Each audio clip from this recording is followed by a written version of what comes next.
a separate service. It's just for therapy. Okay. So that's an important thing for you to know about. Okay. And Call the Car will take you to all of your medical appointments. You just need to give them enough notice. So if you set, my general thing is when you call and you set up a medical appointment, that your next phone call is Call the Car, and you tell them when the appointment is and what time you have to be there, and then they tell you based on your address what time they'll pick you up to make it to that. And I can text you these numbers. Okay. So I'm going to go ahead and text you because there are two numbers. Call the Car is the main one, but the other one, when you call IHP, you could just say, I need your therapy transportation service. Okay. And then they take you to therapy as well. So you can get that set up on a regular schedule for that. Something else the Enhanced Care Management Program does is I connect you to all the stuff that exists within IEHP that they don't tell you about, which is kind of stupid if you think about it. They hire a whole different company just to tell you just to tell their people what they can provide. That's probably how I found you. Is this from calling and just? Yep. They generally, what happens is they recognize that somebody's in distress. Somebody's got like mental health stuff going on. Sometimes substance use. Sometimes they're homeless or they're going to be. Sometimes they've just got a diagnosis of an illness and they don't know what to do and where to go, and they can't get it all together all by themselves. And then those stupid robot services, when you do get calls, it's like it sets you up for that. And it's right. So once you have my number in your system, so store that, then you can put my name and you'll see it pop up and it'll be me, and then you'll know to answer. And it's crazy too because phone calls and knocking at the door, those bring anxiety. So it's like you get so trapped in everything. Mm-hmm. But if you know who it is and it's someone helping, then it's not so scary. Sometimes it is, but it's not. I don't know. Good news, bad news, everything's just scary. It's just weird. It's hard to believe that it's something, Yeah, no, things can just get really. It's true. Yeah, it's true. But there are different kinds of scary. There's good scary and bad scary. Yeah, but even good scary is scary because it's. Well, yeah, it's still got the word scary attached to it. It's just that you go through so much, and my life is like the worst it could be. But I don't dwell on it, so that's good. But then it puts me in a delusional state, maybe. I don't know. No. Sometimes when we can't fix something, we can just set it aside. Because what's the point of focusing on something that's really bad that we can't do anything about? We can't change the past. We can only change our future. Yeah, I believe that. So sometimes it's okay. I mean, it doesn't mean you ignore it forever because it affects you. Clearly what's happened in your past has affected you. It's part of why you're where you are here today. So that's a time and a space to look at that and go, okay, what can I learn from this so that I don't do this again or I don't end up in the same situation? I avoid a lot, and it just gets bigger and bigger and bigger into where I am today. Then you can push it aside until you take care of what you need to right now. So is housing an issue, I'm guessing, with the tent? Or is that just because that makes you feel safer? I think I don't know what that is. I've been living in a car. This is my house. And I still can't. My son died here. Maybe that's it. Oh dear. So you don't live inside the house because you can't? I guess. I don't know why. I don't. First it was my room. I was in it for a couple of years without going outside. Okay. And then I had a boyfriend and we'd go down to the beach. I guess he's maybe like somewhere where if I'm with someone I can go out more. Mm-hmm. But right now I'm like kind of working sort of helping a patient. Like with caregiving, and I don't know if I can do stuff, but I can do it. I can go there and come home, but then it's only like a half hour to hour what I have to do, but I'm usually there for like hours, and then I'm in my car for like an hour before I can get out, and when I get back in the car like another hour. So that little anything, it's more of that versus I'm afraid to go outside. It's just I don't transition well. Well, so how old was your son and when did he pass? In 2021, he was 23, and he passed away in my house. He had 3 boys, and he was home alone with his boys. And he was holding his baby when they found him, and his 2 boys were right next beside him. Aww. And they were 2 and 4. How did he pass away? What happened? He was an alcoholic, and he stopped drinking. Oh, so he had a negative response and possibly a seizure. And he had COVID before, so I don't know if that had anything to do with it. That might have impacted. And he is an asthmatic, and he lived life to the fullest. Well, that's always a blessing to remember. Oh yeah, he was very charismatic.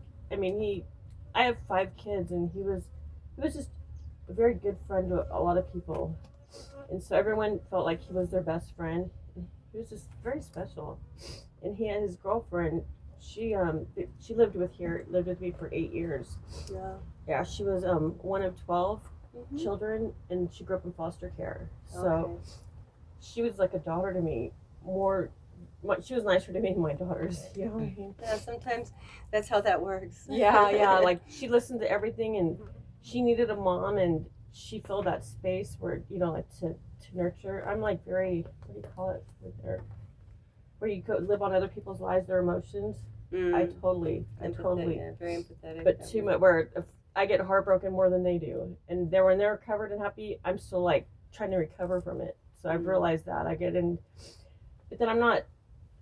I'm very positive. Where if they're having problems, I don't butt in, but I just suggest things. Like if he's not ignoring her, I'm like, here, I gave her a hammer and a toilet seat. Ask my son, how do you put this on? Mom wants me to put the toilet seat on.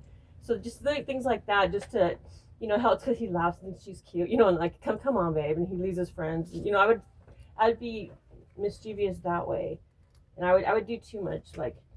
Mother's Day, I always made sure he got her presents, or I'd get it for him, but never coming from me. But, just to help them. That's helpful. That's helpful. I do that for my husband. I buy stuff that are gifts for his sisters and for other family and people, for our kids. And like, here's the birthday card for your son, babe. Go ahead and yeah. I manipulated for love. Yeah. But they had their 3 boys. You're a caregiver at heart. Very much, and now I have nobody, so it's. My daughter just left yesterday. Then you don't have an identity. Yeah, you don't know who you are without someone to take care of. Yeah, and you have a dog. Yeah, I have him. Who is he? What's his name? Ragnarok. He came to me. He just came to me and never left, and he's so protective. I mean, and I had lost my dog too, and I learned love from her, like real love. I thought dogs are the best with love. I didn't know that. I never had like unconditional love, no matter what. And dogs love you no matter what. Yep. Well, I grew up, dogs were just dogs. They were just animals, and like now I can't. He goes with me everywhere, and he's such a big baby. And every night I drive him out, he runs, and he's so loyal. Yeah, but no, dogs are like that. And I got a few of them myself. I grew up with them, and I grew up where they were like we always had a nanny dog. I had a nanny cat too. The dog would watch everywhere I went. The dog would get in between me when I was a baby, and get in between me and the kids playing in the park. And my mom, she could just leave me with the dog, because the dog would make sure that nothing ever happened. See, I had horses, and I would just talk to a horse, but I never had horses. Anyone horses to connect are great too, to. but dogs are special. They are. Yeah, he paid attention. He's watching. But then he's super. He could be, and he could just aggro against people, even kids. He did that. Oh yeah, well, he doesn't want any. He can tell when you're nervous, and so everything becomes then a threat. But I don't know where I'm afraid to let him go, because he's very nice. But then he's a husky. They're usually really sweet. They're not very aggressive, but they'll be protective of you. He's very aggressive. He could be aggro, but it's terrible. That's the only thing. And I'm like, shoot, I have to learn how to. But when I'm in the city, it's easier, because I'm, you have to be on a leash, and you're more. Over here, it's more likely to keep an eye on you. Yeah. But there's coyotes around here too, so it's like. Oh well, they won't bother him for the most part. They follow us. Sure, because they know he knows where the good food is, but he's bigger than they are for the most part. They'll follow to see if there's something that he can lead them to, that they could steal from him. Oh, because at nighttime I used to drive through the desert with him, so he can do his running, because he does a lot of running. Oh, he's a husky. Yeah, they're very active dogs. Yeah, so much running. But then those suckers, I'll be parked, and then you see the light, their eyes. Oh yeah, yeah. Well, I mean, if they feel like he's a threat to their pups or to their space, then they'll gang up on him for sure, and more than a couple of them that they can hurt him. But that's because they're defending their pups and their space, that they're afraid. Oh, so they're not going to invade on us? Yeah, they probably won't invade on you. Coyotes are generally not like. If you had a little dog, they'd see that as food. Okay, that's what I've read about it. Yeah, no, they'll attack smaller dogs. They usually won't attack larger dogs at all. I live in the desert. I've lived up here for 20 years, and I have dogs too. And I've seen coyotes. They'll come through my yard, and they'll try to hop on some squirrels and rabbits, but they'll leave. I have nothing but big dogs. They leave my dogs alone. And if my dogs start barking, they're like, "Where are they? Where are they?" Right? But as long as they're usually pretty cool. They come, they drink some water, they chill out, they leave. So they're for the most part, they won't mess with bigger dogs. They will if they feel threatened, or if they feel like their cubs are being threatened. So for the most part, you should be fine. Though in the dark, I wouldn't let any dog run around in the dark off a leash, just because you don't know what else is out there. You don't know if they're gonna protect. They've got pups in a hole somewhere, and he's gonna be out running around. They're gonna attack. Plus, he could chase a rabbit and then turn around and go, "Where'd she go?" But he follows me. I do let him off leash at night, so Oh, I okay. can't. But he I, still follows you. yeah, in the Okay, car. good. And so whenever there's any like if another dog, he's gonna like. So I just go. He always follows the car. Okay, as long as he follows you. And he drives it. stays He with can you. go up to 30 miles per hour. I'm like, He this can go. kid's Oh no, he crazy. can go fast. And he could go up the hill. So I'm like, He's not going to want to leave you. And I mean, you know, be careful with the hole if you're going to drive the car and have him, because other cars may not see him. oh yeah. You know, and he could get. And hurt. I don't know if he knows the threat of cars. He does not. He does not. Dogs are stupid that way for the most part. It takes a little bit for them to learn, and sometimes you even have to train them. And frankly, I'm not saying Huskies are stupid, because they're not. But Huskies can be very single-minded when it comes to I'm following my person's car. I'm not seeing the other cars. I don't care about them. Yeah, they can be pretty single-minded. That's why I go out late at night. But then yeah, there's and over here there's hardly any cars. But at least because I can't walk him that much, it's crazy. But I don't know if he needs that much or if he just Yeah, kind keeps of up with depends. me. Wearing him out doesn't hurt from time to time, and it's cooler at night, so you And know. it seems like if he's not worn out, then that's when he gets the aggro where he can Little be. bit- Aggro. yeah, I could see that would be normal for a husky. Yeah. But- so But anyway, back to my son. Yeah, he passed away 2021, the day after Easter. Then a month and a half later, a month and a half at his funeral, my mom. See, this is my house, and I've lived here. Gosh, I've lived here for over 40 years. Wow. And it's my family home where I grew up in. So we moved here in 1975, and I lived off and on. But when I came back, my husband, I was married for 22 years. He was in prison, so I came back here because my back went out, and my mom, he got sentenced. He got put in prison again while I was married. Mm. That's when I came back, and my mom pretty much gave me the house to take over the property taxes and the Mhm. the payments and all that. And but then we didn't want to put it under my name. It was her suggestion because my husband he was a very is domestic violence. He's very very very abusive, Mm. very abusive, and so that's what happened. But after my son died at his funeral, my dad and my mom are not married. But when my son died, a lot of repressed memories came back, and it's of my childhood when my dad molested me for years. Mhm. And so that just enraged me because he raised me to like accept abuse and to Mhm. protect the abuser, and so I blamed him for because he abused my kids too. And a lot of it I didn't realize. I was I don't know. I didn't. And a lot of it probably happened in the house. Oh yeah. So the house and- has some unpleasant memories. My dad got my mom. Well, I told my dad, and I told him I don't want to talk to him. He's dead to me. And my dad was my best friend, but I was just hurt because it just all came. Mhm. And then I called my mom, and she's all like, "Why don't you just get over it?" So I'm like, "You're dead to me too." So I stopped talking to both of them, and I didn't have anyone, and that it was fucking hard. But Yeah, but you know what? Do you really need people who are going to blame you for your own abuse? People who didn't protect you? that's all I'm around. And people who tried to say they were your best friend when they were the one who was causing all of your suffering? But taking the high road, it's so hard. That's not taking the high road. That's just being practical. Well, not That's to being real. Because look at what that did to you. Oh, it's still It's trauma. It's my terrible. my son's funeral is when Definitely I need came therapy. home. I came home and a guy was on my property saying that he just bought my house. I have 30 days for escrow to close, and this is at the funeral. And the funeral, because I was going through a divorce during the funeral, so everyone was against me. My husband turned my kids against me, so my kids were just so fucking cruel and just so. Well, they learned that you took it and that you were the person they could They take grew it up out with on. it. Yeah, they learned it. That's what mom's for. Abuse. Yeah, and anything I did, it was just. They're just so cruel. So I'm at so the sorry. funeral, I didn't have anybody, and I never had anybody. You're still in the house though, so Well, yeah. So I was able to. I got my divorce lawyer to help me with the house. So he started some paperwork. So I got a les pendants, and so then the buyers backed out of the deal. So that was like in 2021. Then that was a big old. Everything was one drama after the other. Then. Month and a half, after my son died in June 6th of the same year, so a couple months later, his fiance, he was going to propose right before he died, but her and their baby, their newborn baby, were killed in a car accident. And the two boys, the two surviving boys, and they were in critical condition and they're sent to Loma Linda. So while I'm in there in Loma Linda, two different floors with the boys, my husband, he went through emergency court hearing and got custody of my daughter because I don't know what happened. But I found out about this, months later, that's what he did while I was in the hospital with the babies. Wow. And then I lost my daughter-in-law, well, his girlfriend, but to me she was Yeah, the daughter daughter-in-law, yeah. and the baby.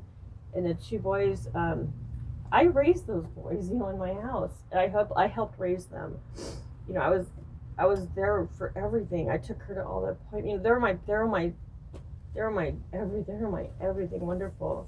Like my son and his girlfriend, they let me have full access to the babies. So, it was such a loving and just every morning that, I had the boys around all the time. Like you remember the way they feel and everything. They were everything. And they're such good boys. I don't speak up for myself, and now I'm seeing where I went wrong. Where I was just with that husband, just everything about me. I was a horrible person. I was this. So when the CPS came, because right when they're releasing the boys, they took the boys from us. So then when CPS They came, need to find out. I didn't where speak to up plant and them. say that I can keep them, and because I was silenced. And then my daughter, she stepped out. My daughter wasn't the most loving person, but she's a good person. But she just was very standoffish, and the boys were so, so hugging and so loving, but I don't know. I didn't speak up, but I supported her, and she took the boys, and she became a more loving person with them. Well, that's good. And then I stood back and just tried to let them have their time together because I could totally just soak up the whole room. Like whenever I'd see them, I don't really want my boys, and everyone's all for the company and everything. But I had told her what happened with my dad, and she with the boys, and she was their foster care parent or whatever, and everything was going so good. She got permission to take them to Arizona, where my mom and dad lived separately in different towns, and she posted pictures, and my dad was in one of the pictures, and so my daughter-in-law, her family came in and they reported it to the CPS because my dad molested me. He was a predator, and Yeah. she lost custody of the boys. They took over, and December 17th of 2021 they got custody of the boys, and I haven't seen her talk to them since. So someone else has them out there in the world? Yeah, my daughter-in-law's family, and they're like drug dealers, and anyone I've ever met, they're horrible people. They're just horrible people with prison and everything. But the girl, the sister that adopted him, my daughter, I never knew of her because my daughter, she was one of 12 kids, and they grew up in foster care. So just the age difference is why she never knew of him, and I never heard of her. But to give myself peace, I'm hoping she's not like the other ones. Yeah, I mean, and if she wanted the boys they too. go through some pretty good checks on that kind of thing. Well, she took another one of her sister's kids, and it was all like for money or whatever. But they do get paid, but kids are expensive. So hopefully it's not that. But with all of that, it's my daughter she got too cocky. Like the mother-in-law kept my son's car, and my daughter had the boys when she had the boys, so she kept provoking. Well, I want the car, get the boys. What's right? But it's like, I'm like, well, say it's me, so they'll come after me and not you. And she got cocky. She said her, so then they went after her, and then they found out how to get the boys. Mm-hmm. So she provoked them. She got a restraining order against. She did all this stuff just I don't know. And it just provoked them. Well, it sounds like a lot of people that don't need to be in your life right now. Oh my God, it's Probably just been not. like that. So you work as a caregiver, though? Yeah, I'm able to do With that. IHSS or? No, well, through a friend's agency. They have a hospice agency. Oh, okay. So it's like a voluntary kind of work thing, but it's done so much for me. But then it's having to get somewhere on time, and I'm really bad about time. Like I have ADHD too, so time is not I have no concept of time. So that sounds like something to work on a little bit, is getting the therapy situated and maybe some good habits with the time so that you can get a little more organized. Because sometimes when we are depressed and we are anxious, we avoid doing things. Very much. I'm very And avoiding. so it's not that we're bad at time, it's that we're way too aware of time. We don't want to do it. And we have to talk ourselves into it. It was my agoraphobia. It's like all I wanted to do for years is just to be out in the sun, just to see the sun, and that's all I wanted. And I was never afraid to go outside. I just could never do it. Like, you know, oh, this is, and I get busy and just, I'm always happy where I'm at, and it's, then the sun goes down, and then like, that depression comes. It's like, Yeah. another day. Well, what about other medical issues or concerns? Because we do work with coordinating and helping people with some of that. Do you have anything specific?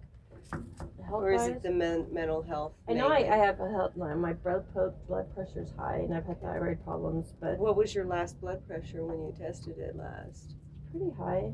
I don't remember though. Are you on any medication for it? No. Okay. When was the last time you saw your doctor? It's been a few years. Okay, so PCP. Yeah. I don't take care of myself in those ways. Okay. What about dental? Oh yeah, I need that. A few too. years. Okay. Any specific dental problems? Well, yeah, I think my mouth is always. Well, there'll probably be something, and so like I don't follow through with things.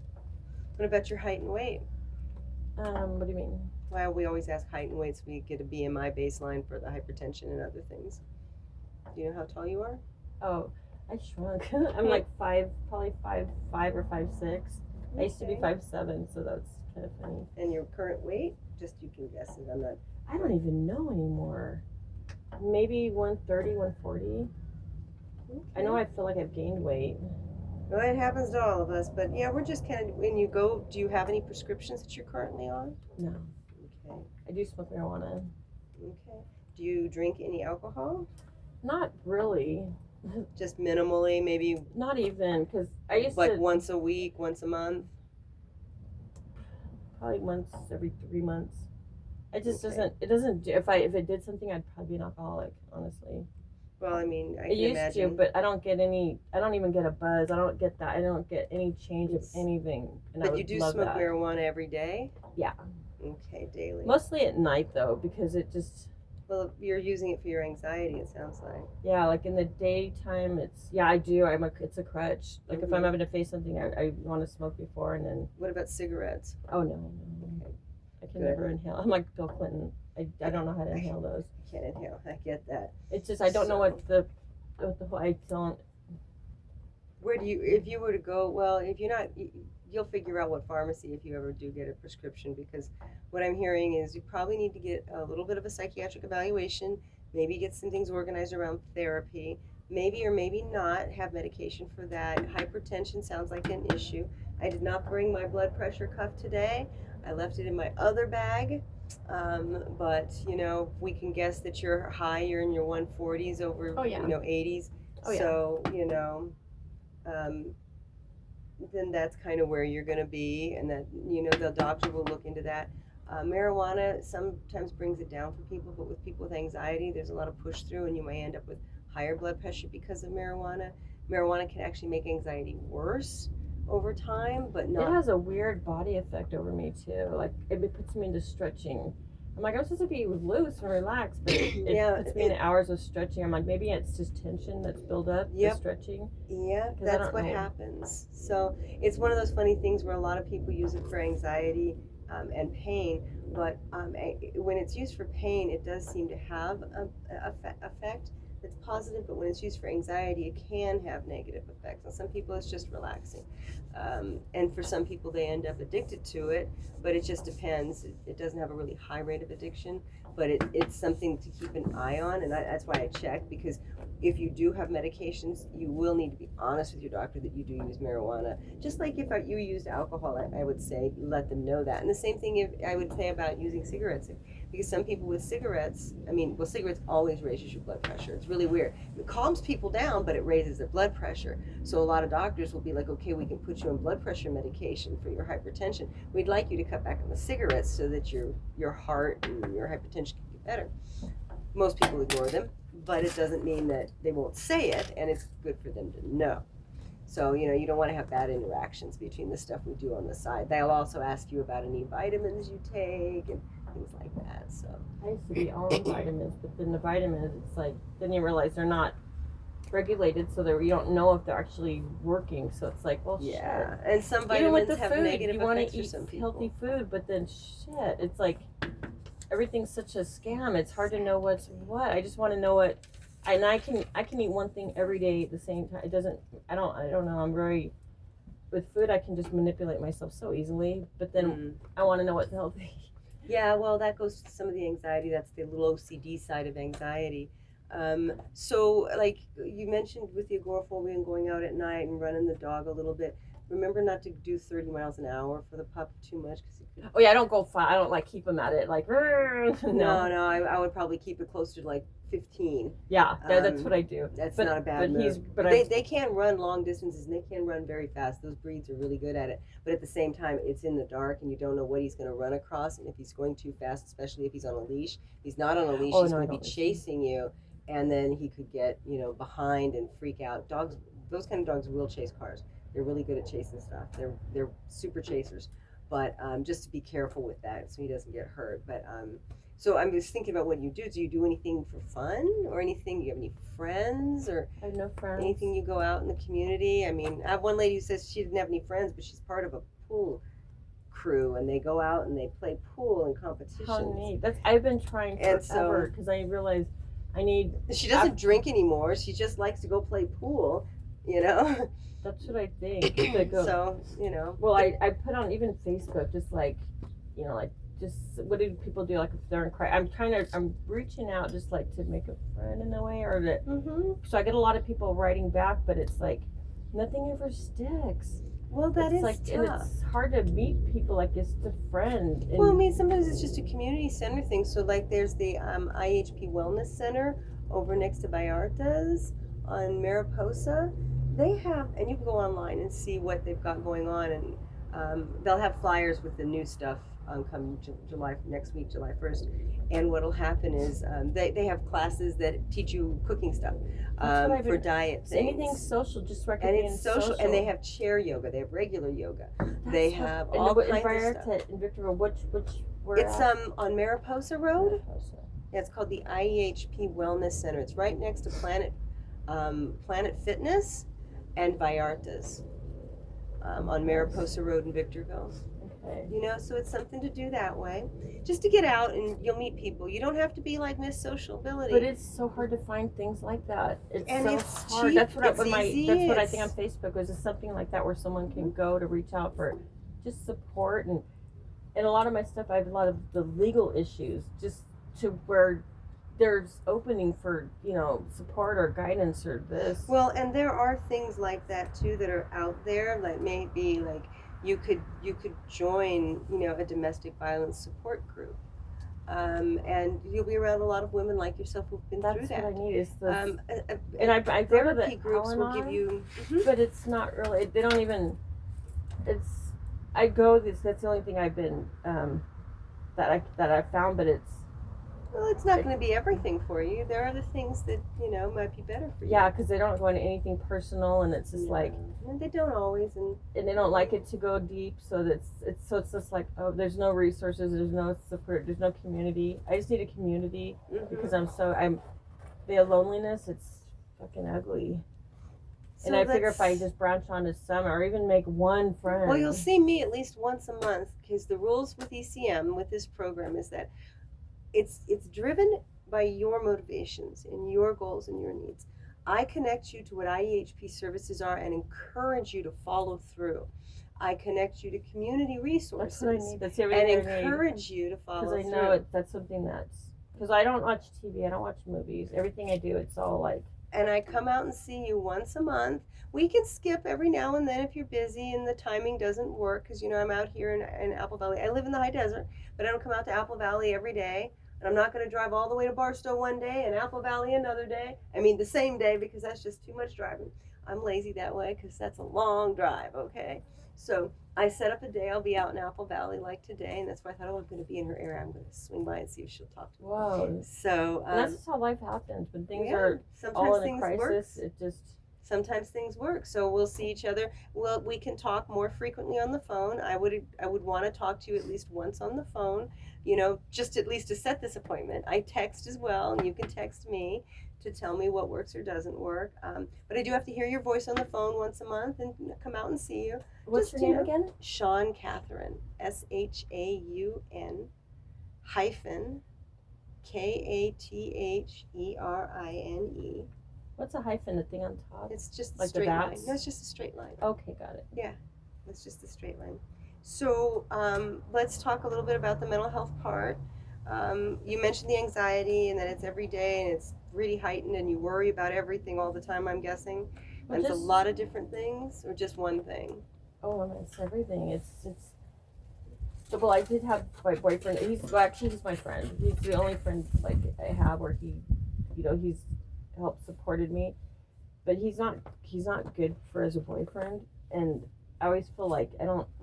And as a friend, he's there, but he's very selfish and can very Well, you're only used to men like that. So. yeah, and in very not controlling in an ugly way. He's very different from my husband, but then there's a lot of stuff. Sure, there's gonna be crossover because you haven't processed everything. So I'm just gonna tell you as a therapist.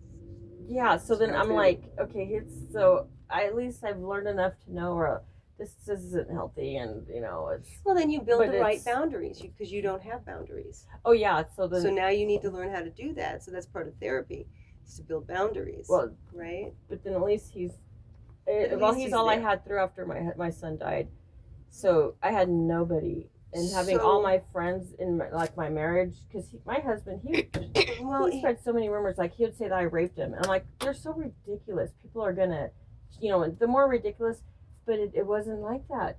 The more ridiculous, he got but more people attention. want to believe stuff and they want the attention, and then he's got them painted a picture of you a certain way, and Oh people yeah. aren't going to pass on that very easily and try something new. And he's very aggro, so if they crossed him, he would go after. He's just a loudmouth bully. He was. Mm. I say I was so delusional back when I met him. I was doing really good, and he just came out of prison for murder, and I had a house, I had a daughter, I had my car, I had a good job.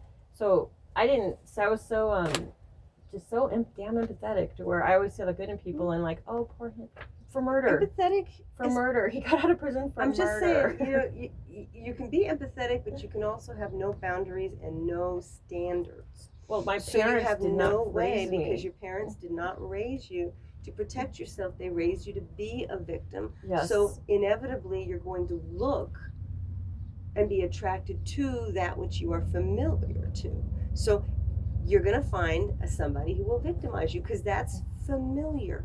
And I didn't even know it was abuse. It's scary as heck to step away into something that's unfamiliar. And when somebody's kind to you, it's like, wait a minute, you have to be up to something. Because that's not how people treat me, so you must be up to something. Or it's boring. Or it's boring. Yeah, it's boring not living with a murderer. Yeah, I had murderer, and he was a drug dealer. I didn't know. There you go, see? So, and we yeah. all live in blindness. See now, but I can look back and go like, oh my gosh. Well, then that's the beauty of growing up and learning. Sometimes we learn sooner, sometimes we learn later, but God bless us, we learn all along the way of our lives. Well, after And as long as we're 22 doing years, that. I finally got out of it. But I was abused in every possible way. So it doesn't sound like you want to hurt yourself, but you do feel bad about yourself every day. No, I don't. I You don't feel don't? bad. No, how? No. Good. No.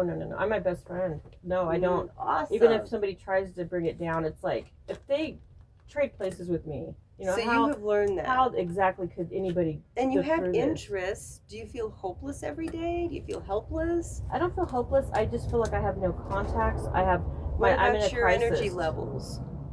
I have Sleeping and ADHD. eating. I have ADHD, so I can so I you're can really pop out of energetic. stuff like yeah. I could. But then What but about then, your eating and sleeping? Anything sleeping that's sucks. changed I or hate changed? nighttime. I hate all that. But I'm on that. Nighttime is. Okay. That's where I could face the world or something, or not that I can, but I hate it because Well, nighttime's when you're alone with your thoughts yeah. Well, I'm alone with that thoughts all the time because I don't have because anybody. you're alone. But at least when you're out in the sunlight, you've got a lot to distract you and a lot of things you could choose to do. But then my get but there's so much to do. Like there's so much to do. Then I don't know where to start. And I don't do anything. And then it's just I get caught into that. But then right now my life's in a crisis, and I need. So is Yeah. your only source of income right now from doing your caregiving? Kind of, or just or my Are you friend. able to maintain? Do you want to have different employment resources or Yes. assistance, education? Yes, I want to be Okay. healthy. I don't want to be a trainer. Well, we're gonna definitely work on paper I look so bad. chunks of things over time. Oh yeah, but I'm meeting you, so I'm seeing. Oh no, on paper I look so bad. Like when I kicked my husband out, I had the police escort him out. It's when he turned to attack my boys when they tried to protect me, and that's all I That's needed. when you needed that trigger. Yeah, like get the fuck out. And there's no, I don't hate him. I just don't have anything towards him. And you don't have anything to do with him. Yeah, no, God, no. And I don't. But he's still emotional, and he terrorized me, and he doesn't give up on it. But it's No, he'll keep trying because control is his thing until he finds another target that's more interesting. Yeah, well, he's done so much. He's probably moved on to other targets. But I don't report him or anything. But now if he did, it'd be so fun to do it. Yeah. But right now, it'd be fun for me too. Yeah, because it's also empowering for you. It's just funny too, because now I know like all the I know because that's all I do is just study and read and learn about all this shit. And you see what went on. So and then I can lie straight to his face. There was this one time I had fun because I don't like to toy with it because I don't want to deal with him. But he was trying to break in to tear down my fences and shit. But I'm all like, I don't know. I was just talking to his face bright and quietly and do whatever I'm saying. I'm like, well, you did like manipulating stuff, lying, but saying that he did it. And he's like, but I would say stuff so I would be mean to his face, but where everyone's around, they can't see it. And it would just, that was fun.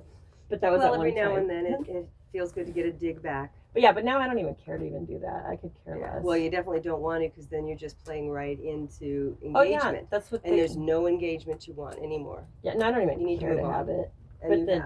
But when I did kick him out, he did get temporary custody of my daughter because I had a restraining order against him. Well, he just worked it on the side and he manipulated her the way he manipulated others to see you a certain way, but she's since learned, it sounds like. I don't think so, no. Yeah. No, she's still under his wing. But because he's alienated her from me all these years. And so I hardly ever see her. So that's why I don't want to miss her call if she calls because she's 16 now. Oh, okay. Well, give her time. She'll grow up enough. And then with the court system, she'll grow up enough. He got full custody and full physical and legal custody. Because my attorney, the one I hired, the one who's going to help me with the house, he took off with everyone's money. So then court had started. I didn't know because I wasn't represented. It happened all during COVID. So that messed up a lot of people. Fuck yeah. When court came back, then I already missed 3 court hearings because I didn't even know my attorney left when he did. So I had to go through court. He had an attorney, and then my mailbox was always open, so I'm sure he took mail out because I missed my dates and.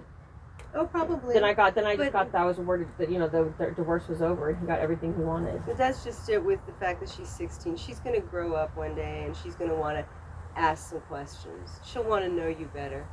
I hope so because I have. They usually do. Sometimes their big thing is they just at least want to come and see the person that they're supposed to hate, that they've always hated, and tell them off, and then realize when they do that isn't what they needed to do.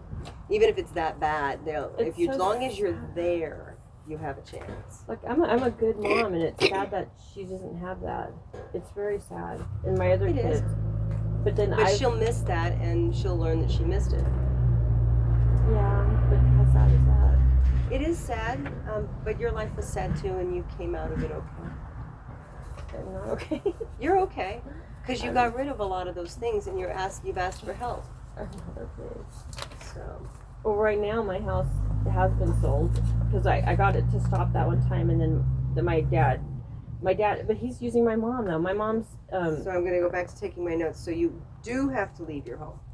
Yeah, it's been sold. I went through the 60-day where they, the 60-day to vacate. So now we got started eviction papers yesterday, and my daughter just had her baby. So, and she's got kidney disease. She's stage 3. Wait a minute. The 16-year-old? No. You have the other daughter. I have 5 kids. Okay. Yeah, my middle daughter. So and she got married. When do you have to be out? Well, they gave yesterday. I got served with a 10-day notice to vacate. Or no, not 10 day. I have 10 days to respond to the eviction. And then have you made a phone call to legal aid and to the housing people? I did call. I do have an attorney through the legal aid service, something like that. But they said there's nothing I can do. But the more research I do, because my dad convinced my mom, so under duress she got her to sell the house again, and I'm sure she's like old and she's really feebly old where she's like not well, so I can get like that's elder abuse against him, and he Yeah, got you her. can call APS on him. So I'm gonna. And I can get a legal, like a real estate attorney to help me to get my house back because the house was sold under duress, so it shouldn't have. It was. Yeah, but if it's not in your name, But then I've lived then you here and have paid limits. property taxes, and that gives you certain rights. so I've lived here for just under our agreement. It's been 25 years straight. And you have a written agreement. No, it was verbal, but then still with everything. But you have proof you paid those things. Oh yeah, and it's been it's been my house all these years, so I have all. And you have certain And my mom tenancy completely rights. abandoned the property. Yeah, and my house, I paid my house off, so that's probably why it's been easy. Not easy. So you need to take action within 10 days.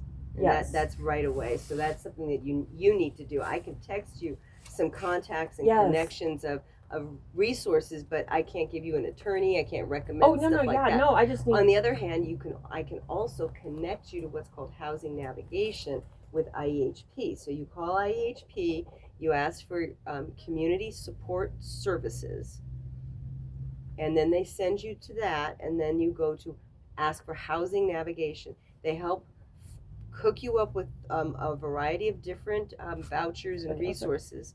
They provide you sometimes with funds for first, last, and deposit, because a lot of times that's the big part that's slowing people down. I got something like that too through a Jewish one. They said I've been approved. Jewish but now- agency? Okay. Yeah, something like that. So yeah, we'll continue with them for sure, and then I will look into other community resources. But I haven't responded. I haven't finished everything with them, so it's not locked in. And whoever bought the home is likely going to want to remodel and do stuff. It's possible they'll allow you to continue to live here anyway, so that's another option for you to talk to the new owners. Oh well, it was pretty. Oh yeah, I said so. I still think too, maybe because because what he called the police to have us, so I'm assuming he's new at the real estate because police can't just buy the house Yeah, and they get just- out. Yeah. Yeah. No, you have certain tenancy rights. So depending upon when it closed and what process they've gone through and who that is, they may say let you rent the place, or they may let you stay until they get their loan in place to start the remodel or whatever it is they plan on doing with it.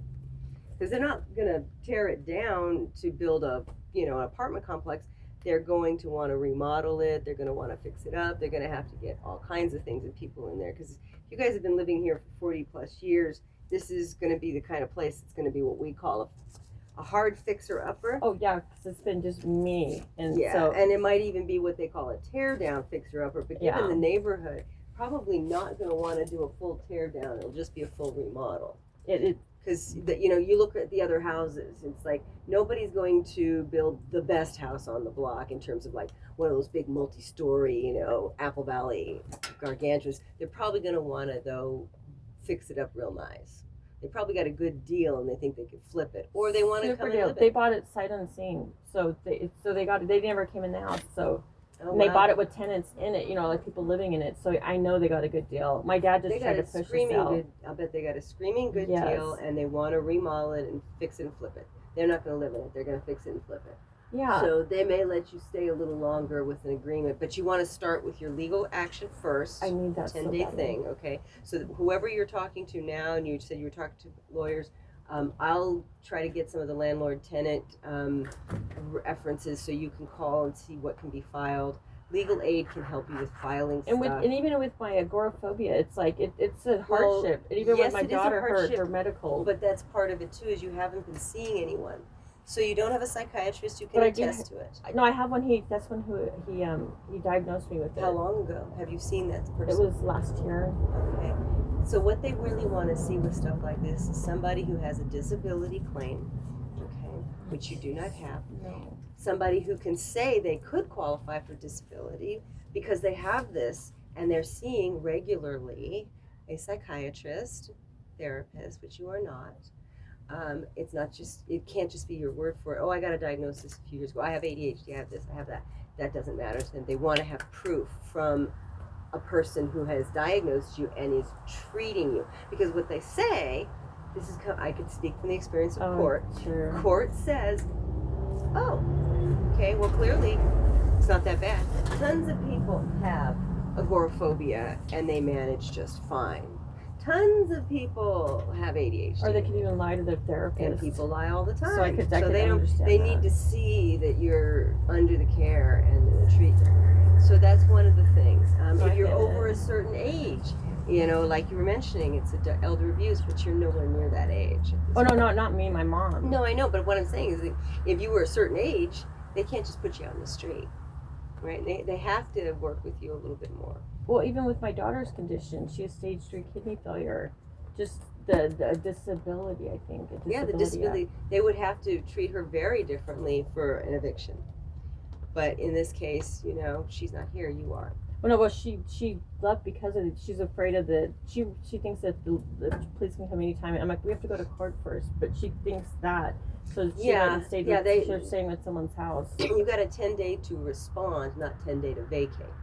So that's different. And it's hard to get them. And then my electricity was shut off yesterday, so everything. And then my phone stopped working yesterday, but it's back on today. And electricity, I just have to pay the bill. So Okay. it's just that. So I'll look into some utility stuff, but if they're going to take over, I'll let them pay that bill. But while I'm here, though, it's because I don't know how long for the eviction court to start. Well, and that's. So then, while I'm here, Well, eviction court has started. You have 10 days to respond to the initial filing. And after I respond, and then they set the date. There will be a response to that response that you make. So I'm thinking at least a month. You could easily get much more than that. If this I is your first notice for the eviction. Mhm. So I went through the 60 days, and then now I don't know what the laws are on that, because you got a notice, a 60-day notice, and now you have a 10 days to respond. Yes. So it's usually a full 90 days, which means that you've only got 30 days left. Oh shoot, I was like, of 9 more days. Well, then it just depends on what that 10-day response comes into. Because their argument is going to be, she knew that they were selling the place. She got the 60-day I didn't know they were going to Well, sell you it. got a 60-day notice. Okay. And the court's going to go, she had a 60 notice, she hasn't done anything to try to leave. Why?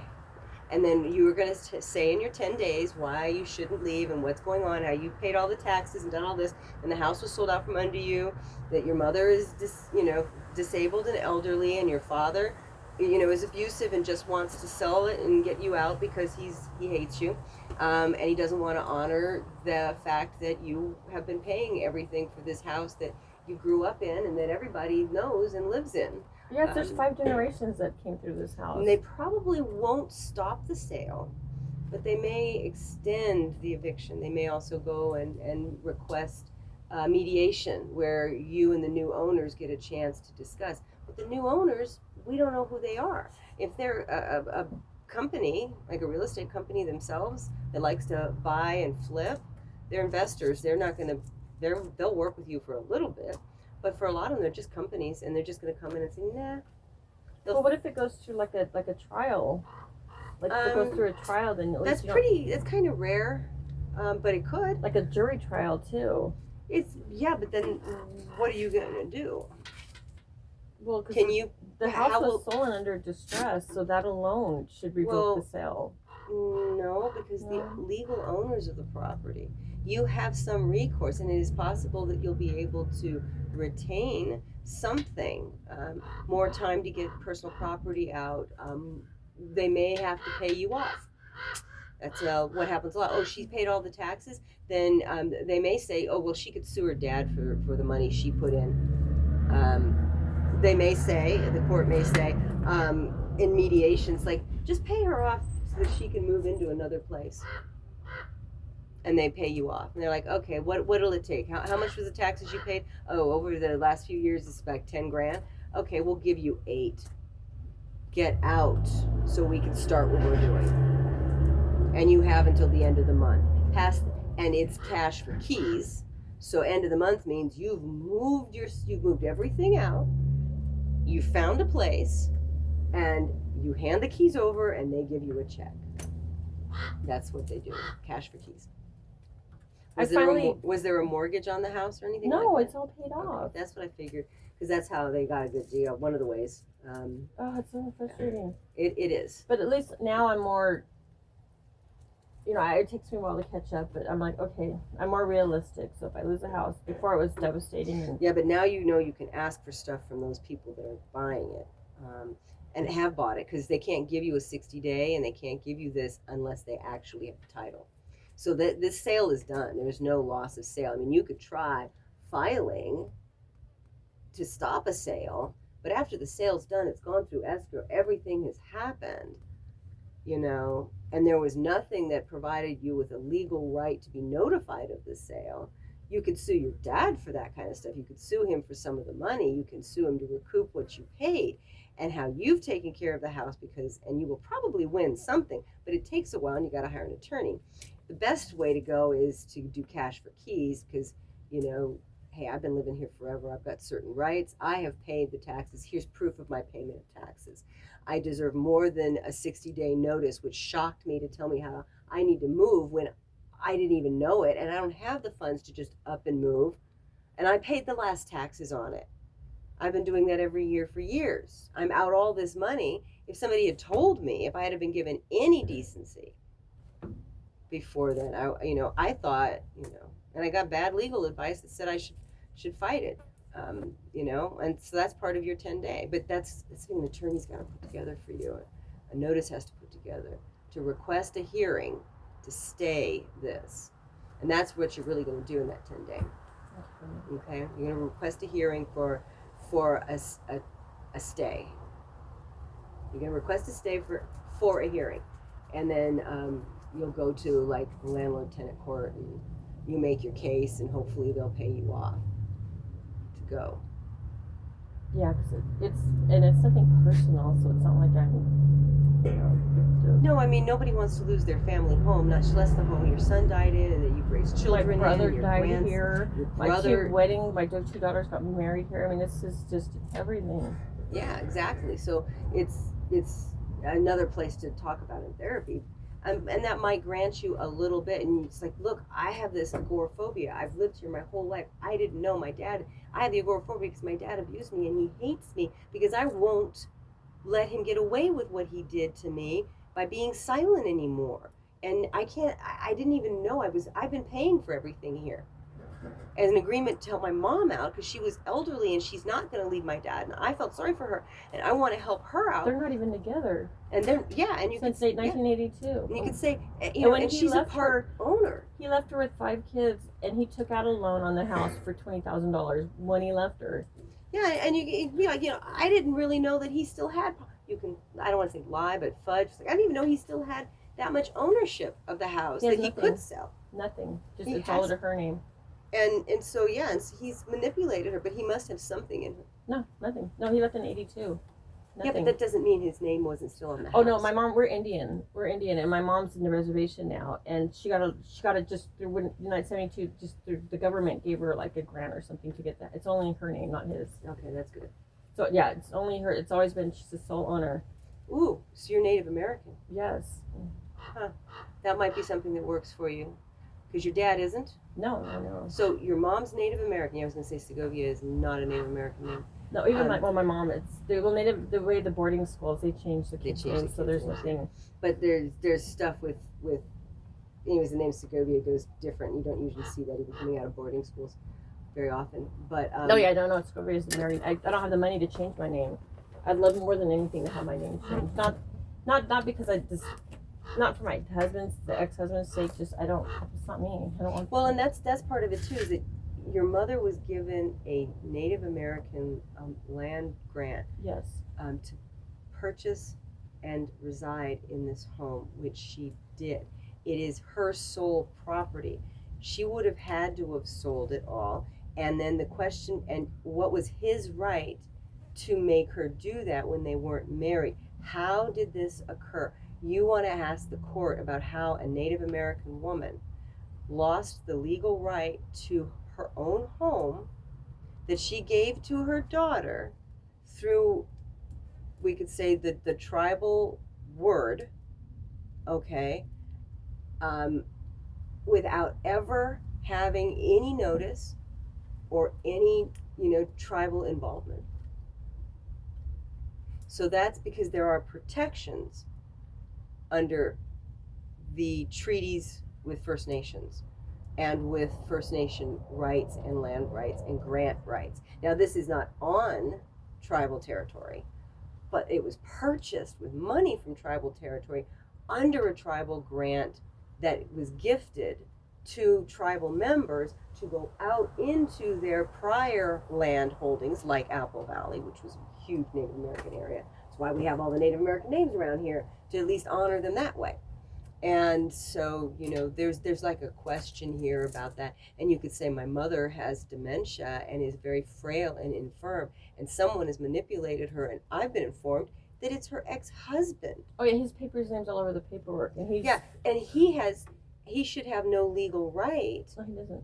to be doing this. And that's the thing. It's like, how was this legally sold out from under my mother, and who owned it under a tribal grant and had gifted it to me for when she died?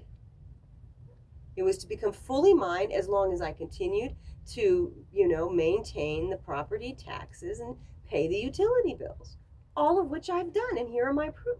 Here's my proof. And I've raised my children and grandchildren here. They're not going to listen as much to that, but they will listen to the Native American and the money you've invested. But that too, throw your heart out into it. Lord knows your heart's been beat up enough, But then girl. I Let can't somebody even write see it out though. I can't get my thoughts into. Well, you're not necessarily going to have to if you have a decent attorney for it. No, So that's is where there any? we need to find some of those people who can do that, and maybe somebody who even specializes in understanding some of those complexities. Okay, now is there anywhere just to help me, like a life coach or just somewhere and just to help make Well, the that's appointments? Because that's hard to do for me. That's the therapy part. Now, part of what I do, I can help you make appointments for your doctors. I can help you make appointments and get you, connected to eligibility. So the TAD office to get food stamps, the SNAP benefits. I got that in food stamps. Okay, It took me good. a couple of years. So. Good. It does take a while. Well, Sometimes. I was too poor for them. You Because I had no income, I had nothing. Well, how do you do this? All the questions at the time I couldn't Aren't there answer. people with no money whatsoever that get those? So it does take time to get through their hoops. Well, no, it's just me. But now I can But that's just speak it. up So more. that's kind of the life coaching process that we do provide. Is I will sit with people, and we do sit and help people navigate. It's like, okay, Yeah. we'll sit here and we'll go through IEHP. Here's the number you call. You make the phone call. I sit with you. I tell you what to say. You have to tell them that I'm your behavioral health care manager. I'm with the ECM program. I am a behavioral health care manager. That's my job title. That I'm here to coach you and to help you understand what's going on, and then I will be on the phone with you. We can do this on a 3-way call. I've done that before. I advocate for you with them and with others. I can help you set appointments, or I can just sit with you when you do that. I cannot be with you for the rest of your life. I'm here for a whole year. Okay, or you can get rid of me next week. Some people do. Somebody just had me she had me for less than 60 days because turns out her therapist had a way to get her into the ABA program for her son, just like that. She's like, I don't need you anymore. Okay. One less person on my caseload that doesn't need me. I'm good with that. So you can get rid of me tomorrow. You can keep me all year. If at the end of the year you still feel like you still need some help, you can get a 3-month, 6-month, even another year. Okay, we're not permanent though. We can't sit with you their whole life because, like I tell people, I just need help getting standing up. if people need me their whole life, then you know what? You don't need me. What you need is to go live in a facility and have a public guardian, and most people don't want that. So I can get you and get your footing down. So that doesn't become me. Because I never wanted to become any of this, so yeah. No, you're not going to be. So what tribe? Apache, San Carlos Apache. San Carlos Apache. Are you registered? Oh, yes. Dang. And my kids are. After that, my grandkids aren't. Right, the percentages, right? Yeah. Yep. For a quarter blood. Good. So you're a quarter blood? No, half. You're half. That's even better. Okay, so that might help you, and there might be some, you may be able to get help through the tribe because it's their money that just got stolen. Yeah, they even tried to help to get my grandsons back, but my daughter did it. Well, you've got my number. Oh, Do you? No. Well, in my phone, but just to make sure. No, let me put it up. And I'll have you write it down. It's 714 381 3776. Okay? And what I'm going to try to do is, I've got your number. I'm going to text you. Okay? Some information. I'm going to do a look. Text me the exact name of which Apache, okay? Okay. So that I don't forget it, because I will not be able to read handwriting whether it's a word I'm not familiar with. Apache I can read, but I can't read like the finer points. So definitely I need that. I'm going to look into how those work. I know the tribe will be able to help you with a whole bunch of things, so you will never be homeless. Okay. It's so fucking hard to find. Oh, it's so. They say that internet. I can't find anything on No, internet. I can find things on the internet, so I can help you with that. Okay. And what about like a real estate lawyer? Well, and that's it. I'm going to connect you to a bunch of these organizations, and they'll connect you.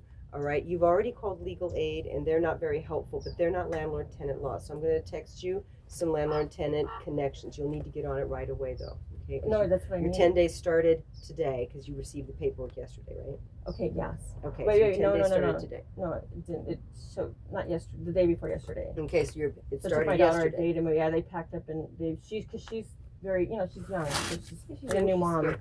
So yeah, so you have 10 days to respond. You're on your ninth day. It's gonna go down, so you're gonna need to make some phone calls. Okay, I'll get you some stuff tomorrow and by the end of the next day, but I'm gonna try to get you a bunch of stuff in the morning tomorrow. Okay, and then I will contact you, and the first thing you're gonna do is start making those phone calls. Okay, to those organizations. Take a deep breath. If you start panicking or getting weird about things, because I get that way too, and I procrastinate as well, and then I'm stuck, call me up or text me and let me know you're struggling. I'll give you some mental and emotional support. Cause through all the trauma thing, I feel very childlike in a way. So if I just that Well, that you adult direction. Yeah, it, like, I does don't so mind doing much. that. I don't mind doing that at all. That's perfect. I can do that. And And then I want to be like a good pupil, like a good, like. So I you'll be want a to good like student. report and go, yeah, I did this. So, Yes, and I do pat people on the back. I'm So happy to do that. But I notice and I you know may need that. it's yeah. You probably need it. But when that happens, I'll also try to make a few phone calls myself, okay, because I do look for things and call and talk to people. A little short notice, because I just met you and I don't have everything off the tip of my tongue right now, but I will definitely get some phone calls of my own made. So I'll send you information, you make calls, I will call as well, and we'll come together and figure out where we That's are. just all I need is just someone that like. I don't have any of that. Even nobody wants to help me. And you don't have to be out in 10 days. If it's just a 10-day to respond, you'll get a chance to respond. Do you have that paperwork on you right now? Which one? The 10-day notice? Is that it? Real quick.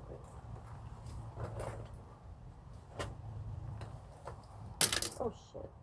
Okay, Capital Blue LLC. Can I take a picture of this? Sure. I haven't even read it. It's like I didn't even read my son's death certificate. I didn't even go to his gravesite. That may not be the thing for you. I counsel people about death all the time. Yeah, and I haven't I'm sure I did that wrong. I was isolated. You have been sued. You can't be decided against And then you. I have you have, so this is a 10-day, not counting Saturdays, after the summons are served to you.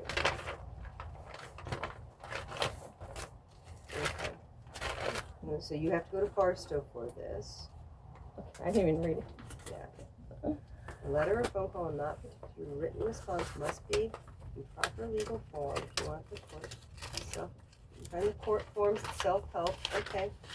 All right, I'll look at that, and then they give you a bunch of websites right here.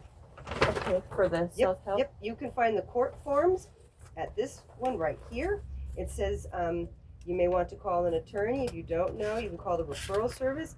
You can locate them here at Law Help, Self-Help Guide right there. And I have a picture of this, so I'm going to open it up, and I will also call them, okay?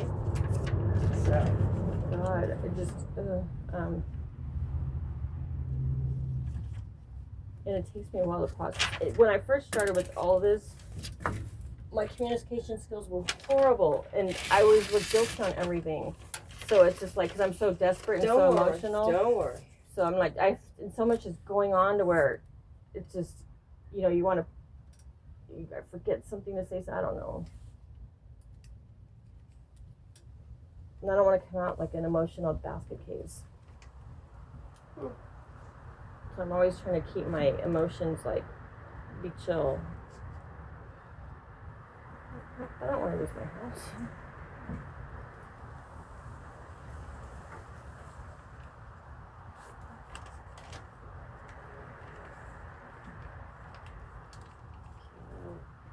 See, because it says you're not subject to a certain thing. I want to make sure that I have that understood. All right.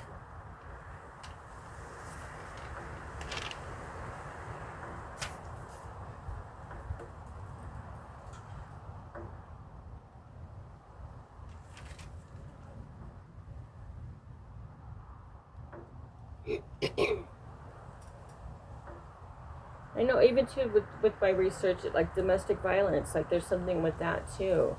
Yeah, but that doesn't let you keep the house that you don't own. Okay. But yeah, he was trying for years to get the house. Okay, so.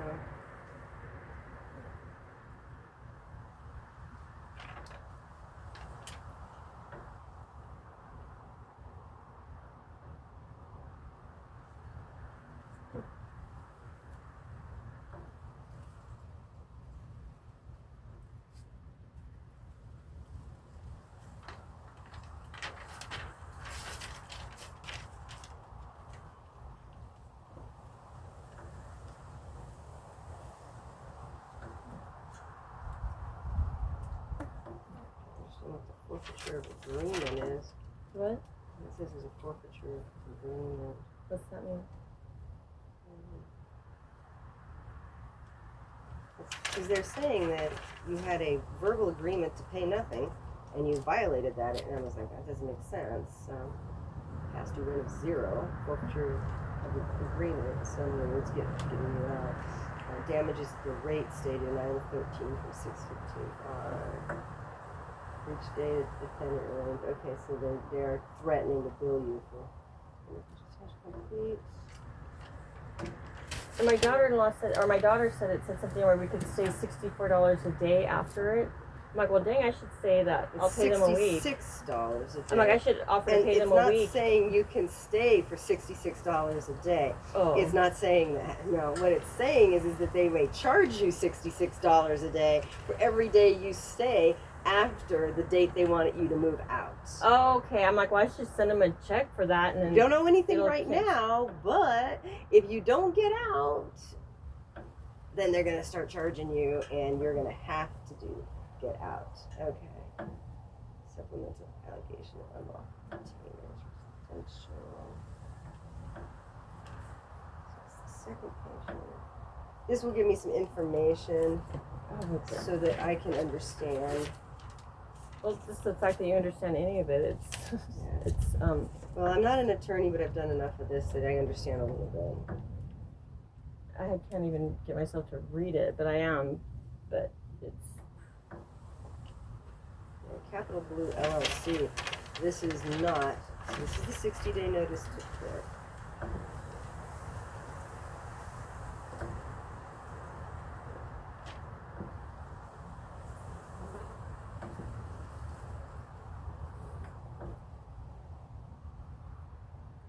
and there's a lot of the new laws that are in favor of like the tenants or the people Yes, living. but they just are saying that you're not subject to those laws right now.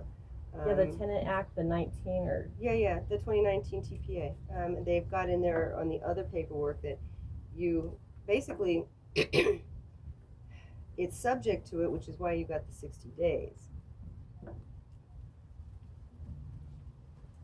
and then, yeah, because they have to kick. TPA requires, and it says here that the owner elects to waive the rent. The owner elects to waive the rent.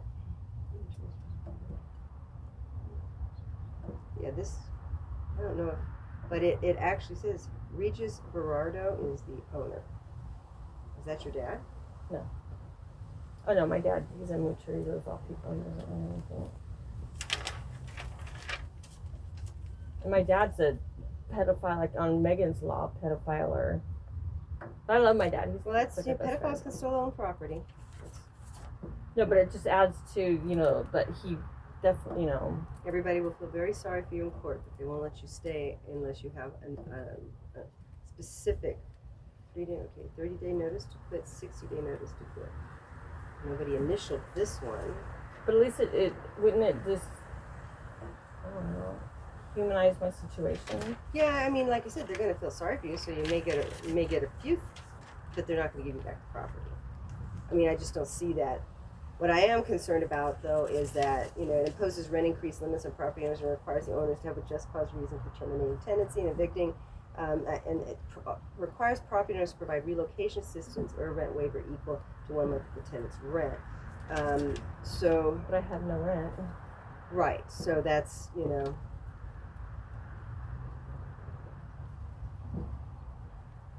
So that's the thing, is that in another place they have said that at this point you're not subject to TPA. And I want to know why and talk to an attorney, because at the very least they should be able to give you a couple months rent, even though you don't pay rent. He told my daughter if we want to stay, they're going to fix it up and charge $2,000 a month rent. Probably, yeah. And I'm like, okay. Well, $66 a day is what they're saying. It's basically worth right now, but when it's fixed up, it'll be worth a lot more. Rent is good these days for people. So let me make some phone calls. I'll give you some information via text for tomorrow morning, and then you can make your phone calls too. We'll see where we go from there to at least answer the 10 days so that you don't have. Should I wait till towards the end or do it as soon as possible? As soon as possible, as soon as we can get something together. So that's why I'm going to start calling people right away. Well, so you came on the best day. I guess so. We'll see. And my daughter too, where she moved to, they just happened to came to pick up kittens, and that's when they shot there for her to stay there. So it's like it's perfect timing. Well, at the very least, if I can't help more than what I'm going to try to do because of the time frames, at the very least, you have someone who can help you with a lot of things, if there's enough time for us to get it together, together. And that you will have done everything you knew to do, and and somebody showed up who was able to help with a little more than what you knew to do. So you won't be able to wander around and beat yourself up over, because you can't. Okay? Oh yeah, no, that definitely, because Well, it sounds like you've learned not to beat yourself up that much. Oh no. No, even with my grandson. No. So enjoy what's left of your sunny day, because you said that that's important, and your dog. But that's why too. I come out of the car and I'm already outside. Yeah. But I know it's dangerous and it's weird and. I don't think so. I mean, I think the only thing you have to really worry about out here is other people. Yeah. And it's beautiful. You can go for a walk down that way and take the pup with you. Like I said, the coyotes won't bother him unless it's at night and they've got their pups. They mostly hole up during the day. So you should be pretty safe with him especially. And if he's a little bit aggro, then that's a good thing because he'll protect you from strange people. I like that. Yeah. Yes. You'll need that. All right. All right, thank you.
My daughter moved yesterday and it's been so windy.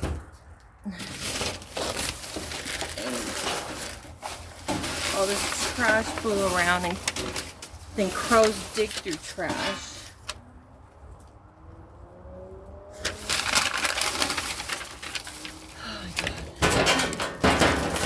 very strange. Very, very strange how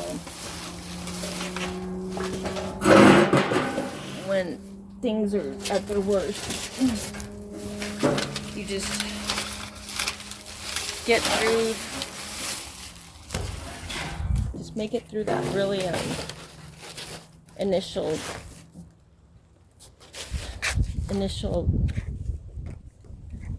you know, I don't know if it's an anxiety attack, but you get through that. And peace finds its way somehow, or I don't know about peace, but like a lifeline. I remember when I couldn't take it emotionally, like being alone, and after losing so much, when like the weed doesn't help. It really doesn't, but it maybe it helps a little bit. I don't know. But then I'll get a lifeline. Like usually, like my kids will pop up unexpectedly because they don't. You know, I don't have that, or like a friend or someone friendly would come by, or supportive like this lady.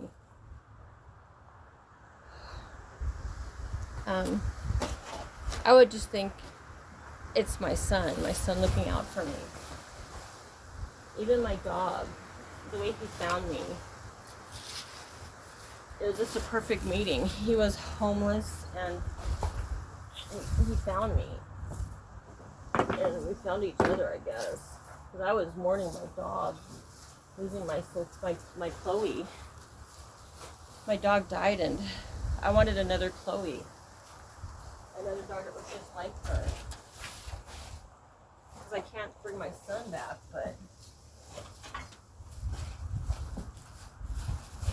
but my Chloe, I could. My house is in so much shambles.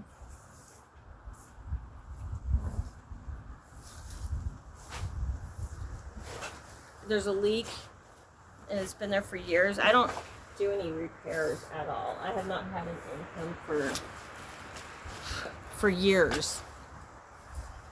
So my husband, my ex-husband, he was very good about house repairs and fixing things and building things and maintaining things and providing.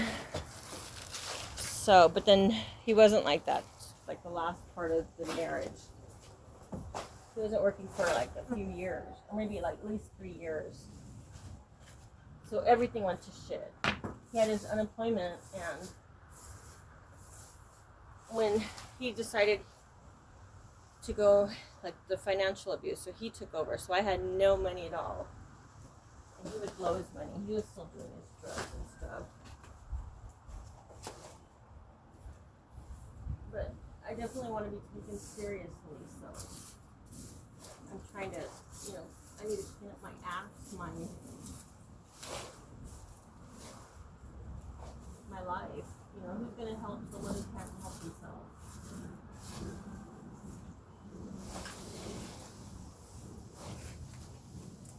As I'm talking to her, all this trash laying around, I'm thinking, normally I think, they should understand. If they don't, oh well, whatever. My daughter just moved out. But honestly, I haven't been. I used to garden. I used to do my yard and garden it, and my yard was beautiful. Well, to me it was, at least.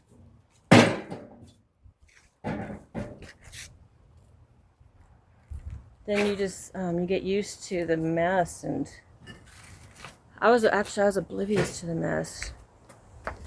During my abuse, I was hoarding, and it was a hoard. I wasn't hoarding like a bad hoarder, but hoarding's hoarding, and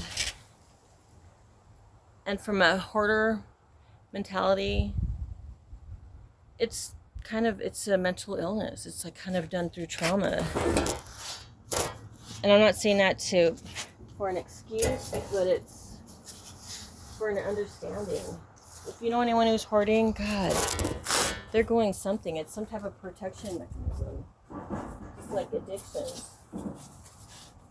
Like addictions, if someone's addicted, the addiction, that's not the problem. That's actually their solution to help with whatever they're going through.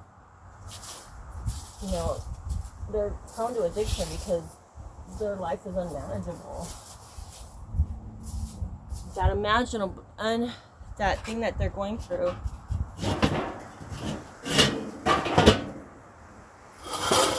The thing they're going through, that's the problem. So if they could help, you know, cope with that problem, fix that problem, the addiction wouldn't be so. The addiction wouldn't be so. Such a healing thing. It's just something that helps them. Hope.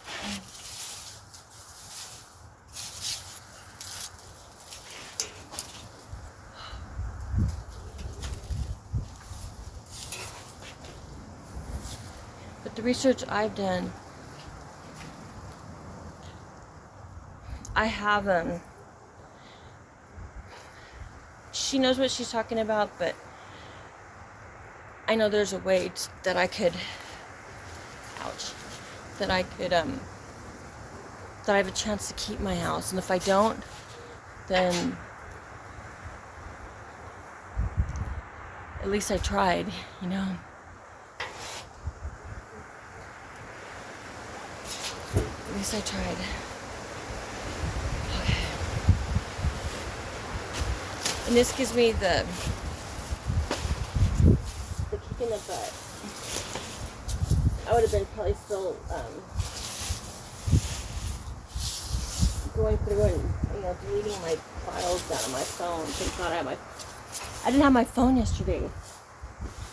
The same day the internet cuts out, or no, the electricity got shut off so I didn't pay my bill.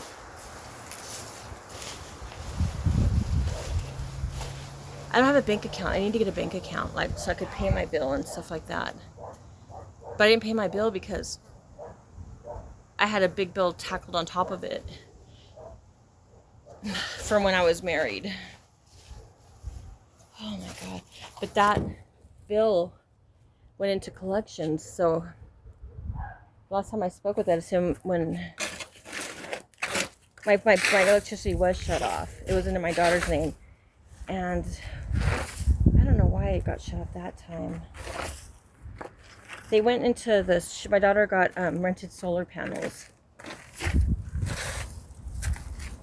and she thought that it was going to take off the bill, the solar panels, and that she wouldn't have an electricity bill. But I don't know much about the solar panels, but when the people bought the house, they paid off solar panels.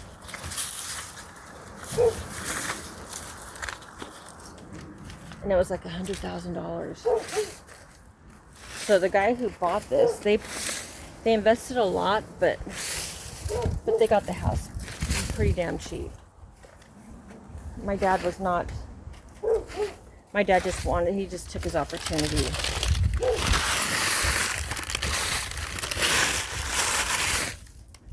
And the pain that, God, losing my daughter, it's another unbearable loss. Because all I do is just lose people, lose things. But I know reality. She's married now. She has her own family. And I just support that. I support her to be healthy and damn not go through what I've been going through.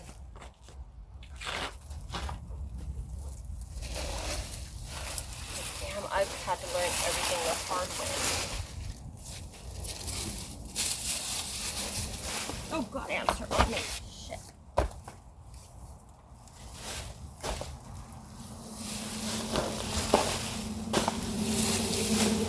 And friends. Oh my God, there's ants all in this damn thing.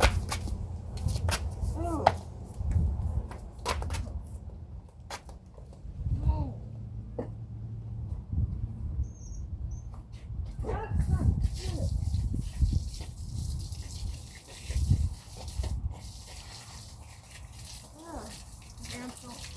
I see.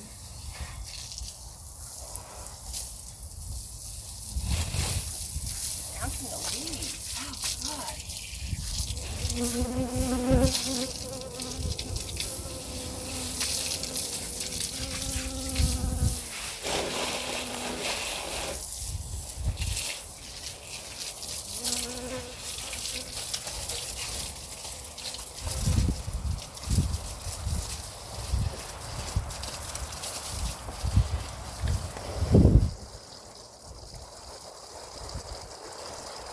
But if I can save my house, oh yeah.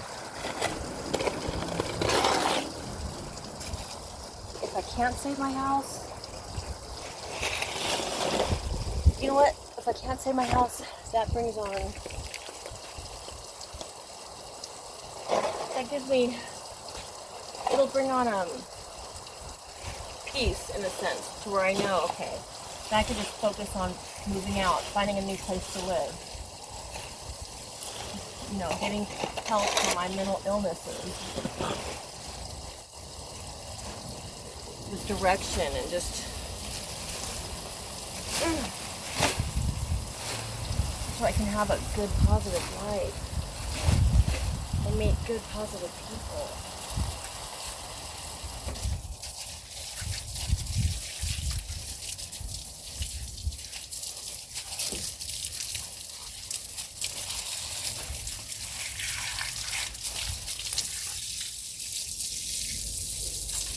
And to get the love and support that I need, that everybody needs. But I know it's important to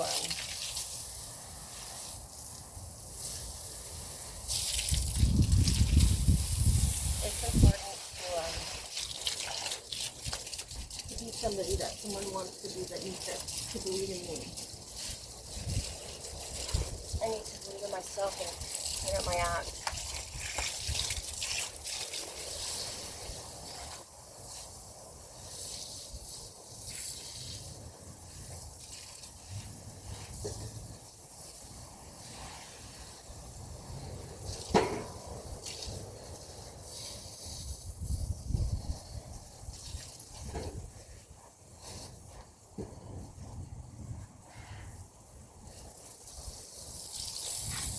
I need to forward the papers to the attorney.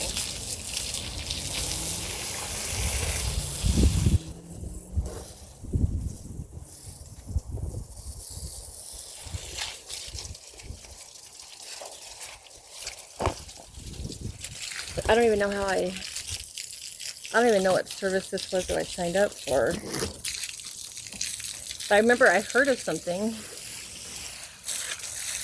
But once in a while, maybe one day I made all these calls, maybe 2 days. I got resources and just was calling one after another because I know it's hard for me to even just find a therapist. Oh my God. And then to go through all the hoops to get an appointment. Like my mailbox was always full on my phone. On my email, because my phone I had no memory. But this is a new phone, so I'm able to make these long videos. Before I could only make like 8-minute videos. So the new phone, I must have had a bunch of, I didn't even have any apps. I didn't even have very many videos. Because after I post them on YouTube, I have to delete them because I have no memory. And I don't know how to get the memory. Oh my God. And finding anything on the internet, it's all ads. I don't know. And then everything sounds too good to be true. And then now there's all these scams. So even answering my phone, oh my God, everything is so hard.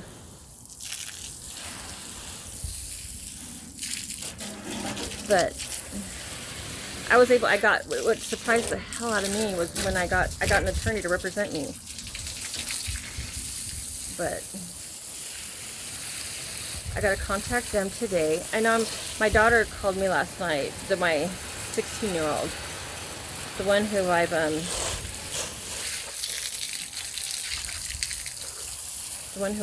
that's been, my relationship has been just minimal. And so I have all that guilt and that shame.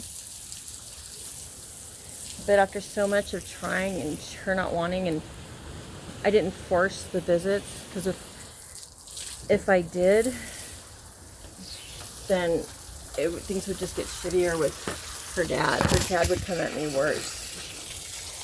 And it came to a point where I couldn't deal with him anymore. It's unsafe, and it just would bring me down. My life is so much better that I have nothing to do with them. Even better yet, I don't even hate him. I could feel sorry for him, yeah, but I don't even want to do that.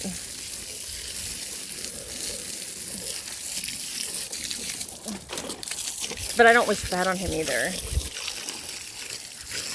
I really, oh God, I don't wish bad on him. I don't wish bad on anybody. And like my dad, I don't hate him, or my mom.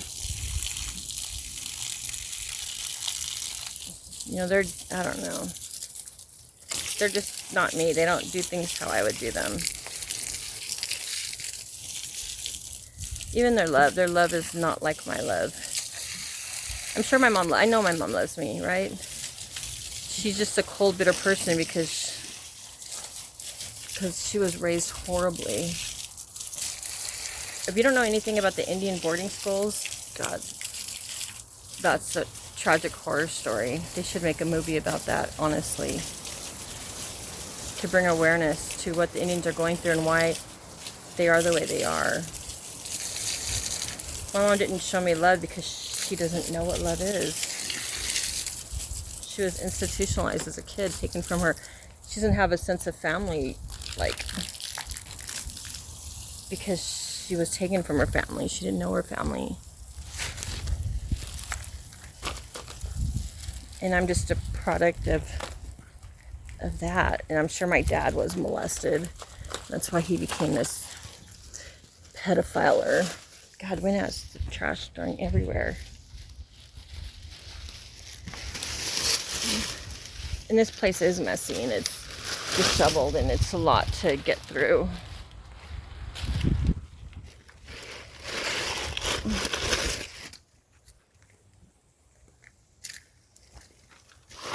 And it's not like I'm going to spend all day cleaning now. I just picked up some trash and cleaned up a little bit, and it's not as bad. Now I'm going to go in and in my car, my tent, my encampment.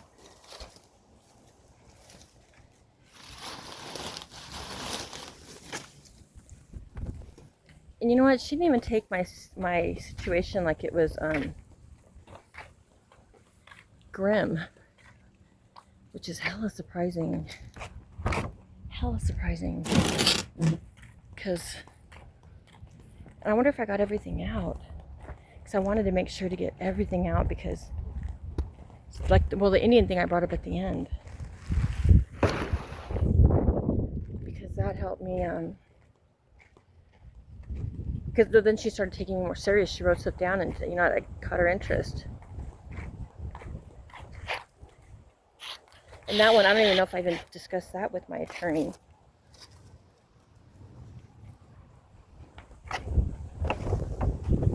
And that's why I got to keep throwing those little extras in, because something might mean something.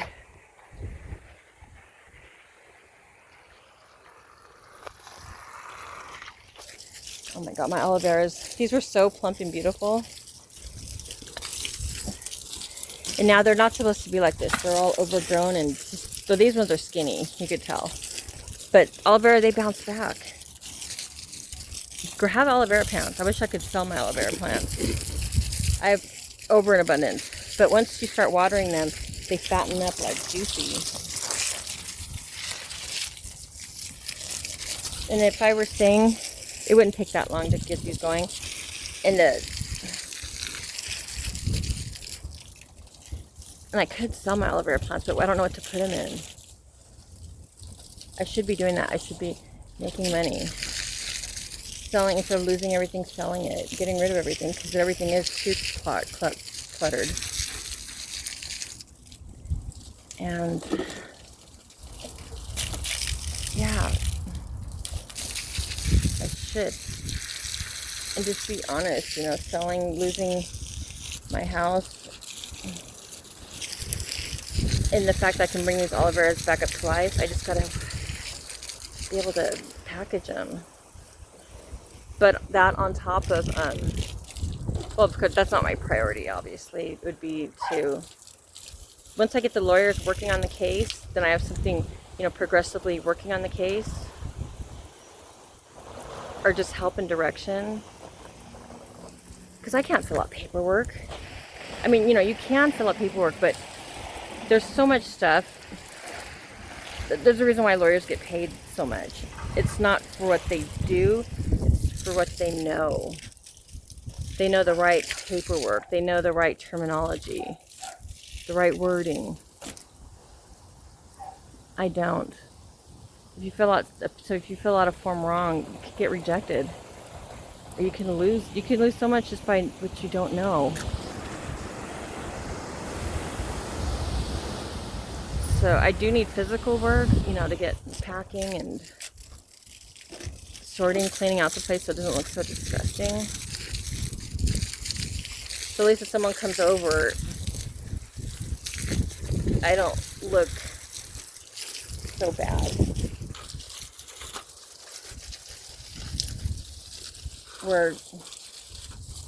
Oh my god, look at that, there's a grasshopper. Oh, it fell down. It was a huge grasshopper, but it jumped away, I think.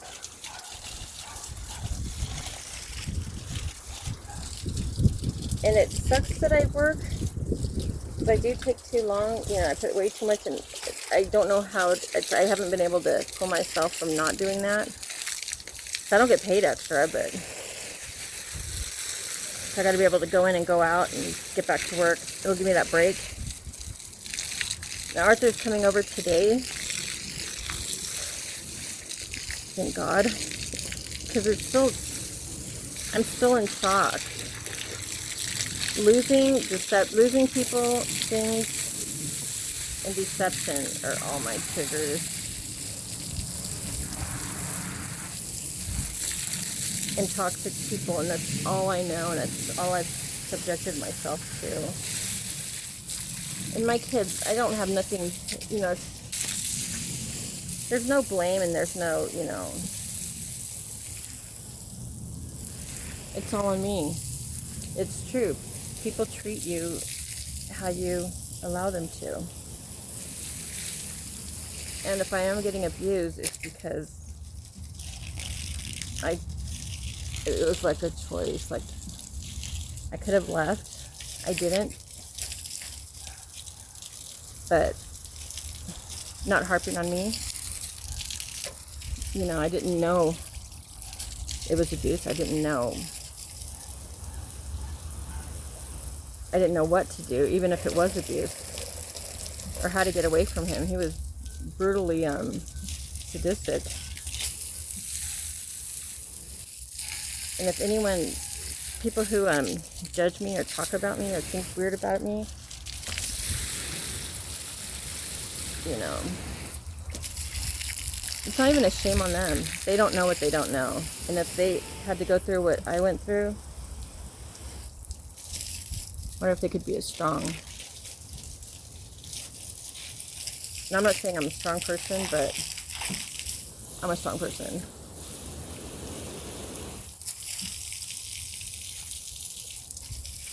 I'm strong enough to know that I need help. I can't do this on my own. You know, I have limitations and I have setbacks, a lot of them. a lot of liabilities. I have no income. But I'm here, I'm surviving. And I know once I get the resources, the help, and people believing in me and on my side, that's, that's what anybody in my circumstances would need. I don't have a partner, I don't have a friend, or I don't have family that can help me. It's just me and my limitations, and my heart.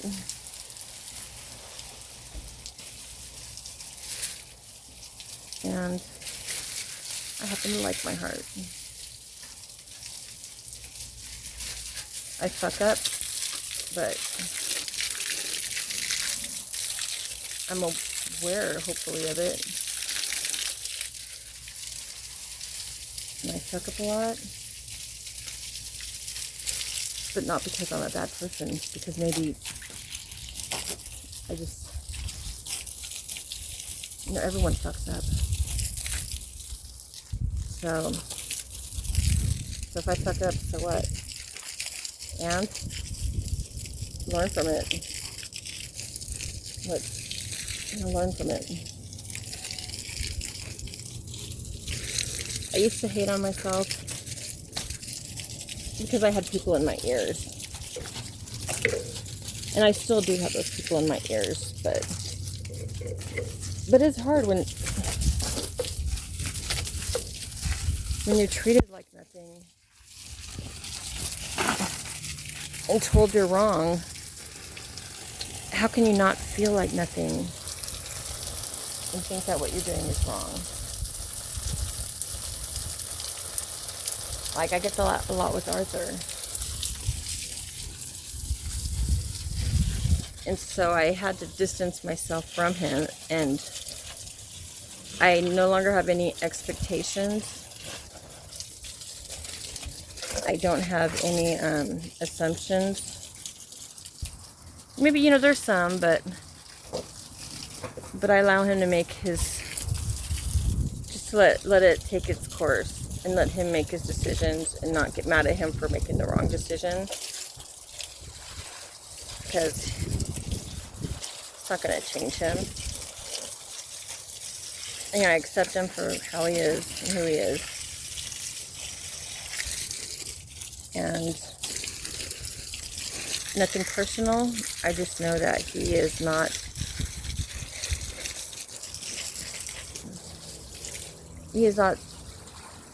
healthy for me and helpful to me. He helps in a lot of ways, which is good. The things I don't even think about. Like, he got me all these bins to pack my clothes, and he's like being like man realistic, like, where am I going to move the RV to and go to and all that. But I'm like stuck on saving the house and keeping my house and wanting help with that. Anything I've ever wanted and needed help for, out of the 5 years I've been with them, I'm still in the same boat. So like they say, no one's going to come and save you, and it's true. Oh, I'd love just someone to come in and just take over and save me. But now it's time to grow up and, save myself. I got in this predicament with all these practices. It's like the testimony of my life. But you know what? When they were beautiful, my life wasn't beautiful. But I did have my kids.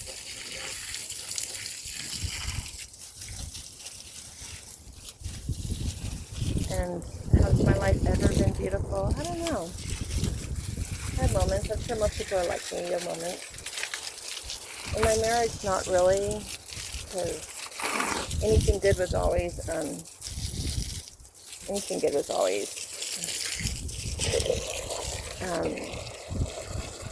was always damaged, was always poisoned.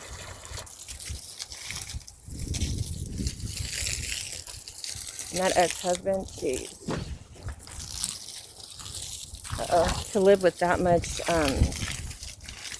hate and destruction.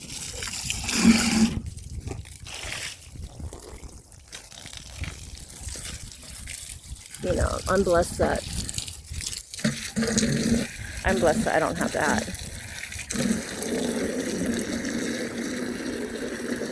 I'm just the opposite, and I'm emotional and hopeless sometimes.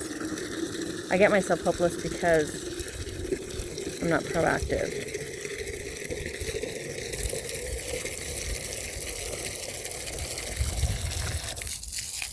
Gosh. I'm gonna have to call my daughter and tell her I can't do everything she wanted to do today. Maybe take her to a store later before work. Because it'll just be a whole day with her. Because she wanted me to take her last night, like at 12 or 1 in the morning to Winco. She's living with her friends. Her dad lost the place he was staying at. So she's not even with him. And I have a house where she can be with me. But she lives in another city now, and she's a teenager. I don't have electricity. It's hot. And I need to be busy with saving my house. You know, I'm doing research and studying this shit and, you know, getting the ball rolling, getting more people like this, advocates on my side. Cleaning up my place, packing. I should get my electricity back on just so, you know, I don't have to live so horribly and suffer so horribly.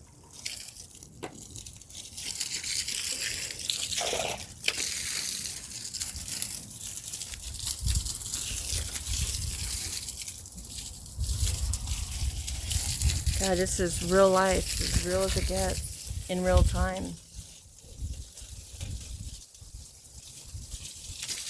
And if you're going through the same thing, God, you're not alone. And your life doesn't have to be worse than mine or less worse than mine. You know, it's our personal trauma and our personal loss.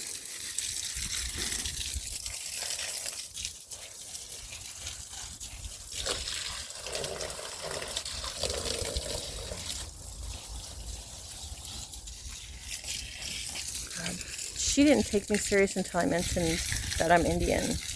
And even after I said that I'm registered Indian, like she thought, when I said, no, my dad had no sign to the house, because people just assume, they assume. Because a lot of stuff's bullshit, you know what I mean? Not a lot, but that's when she heard something that thing went in her head. She goes, oh wait, if you have that, you've got something there. And it was just, see, I don't know when to speak up. I don't know when to say what I need to say. When I'm like, she's like, oh yeah, your dad had some, rights to the house. I'm like, no, he didn't. She didn't take my word for it until she got proof that sustained that backed it up. And that's by the Indian grant.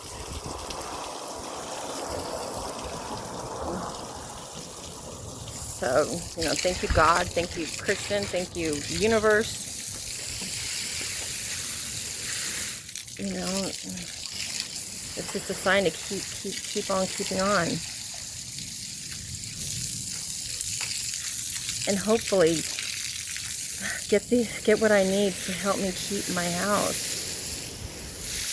And if I can't keep it, then gracefully, with dignity and self-respect, you know, make the transition into my new life.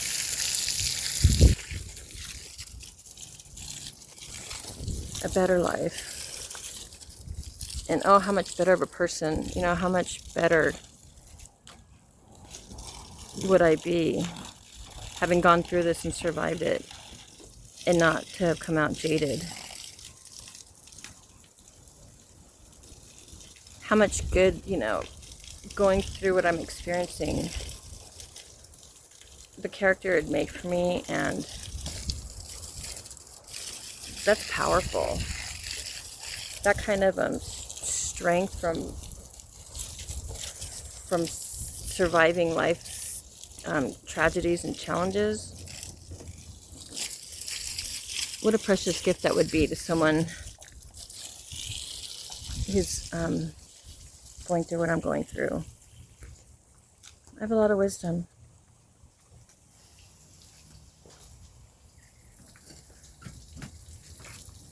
I have a lot of wisdom. Oh my God, I look a mess, don't I?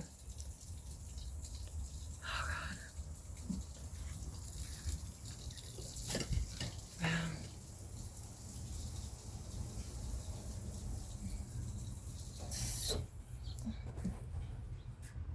It's not perfect, but I picked it. There's all the trash around there. I picked it up.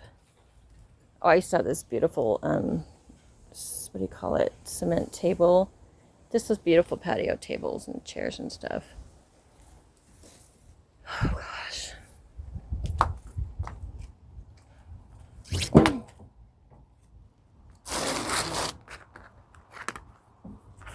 I'm gonna make my phone calls. I wish I had. Actually, I had another phone. I'm having problems programming it though because I don't know my email passwords. I write so much down, but I'm so scattered. I didn't keep them in order, but now I have this folder here to keep everything in order.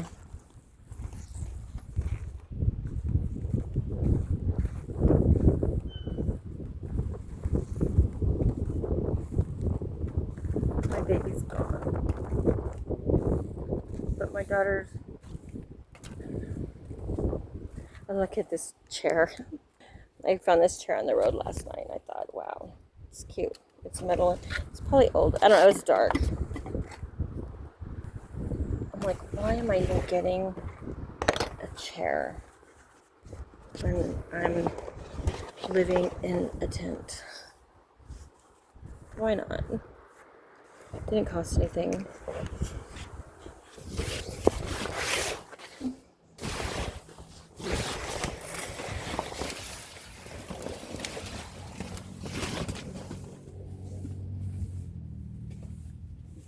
Oh, it's one of my paintings. And this is can you believe I've been living in a car? I haven't had this encampment for that long. But yeah, I've been living in a car, either in the city, like on the city streets, when I perfectly had somewhere to go to. When I'm in the city, it's usually with Arthur and he stays with his parents, or at the office. I live in the office, but I still slept in a tent or in a car because I didn't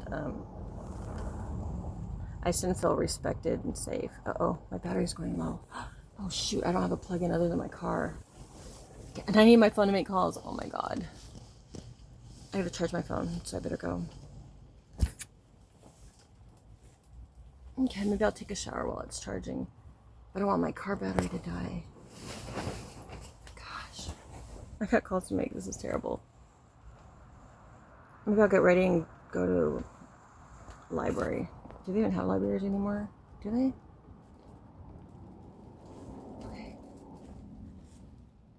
Okay. 50%. Just, I gotta just keep going on. Try to organize and plan something and just get better. That was a good morning visitor.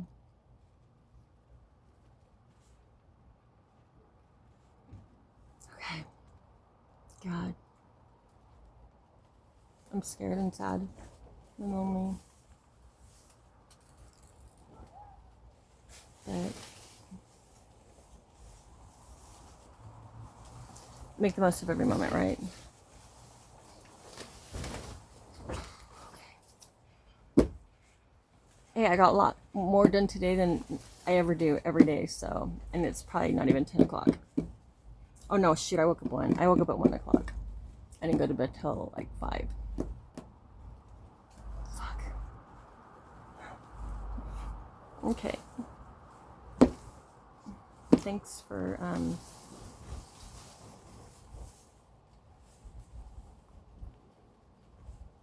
maybe just hearing me, seeing me, or at least attempting to.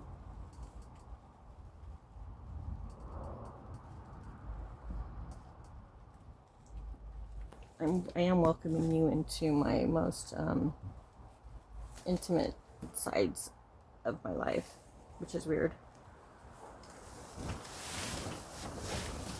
Told Bye.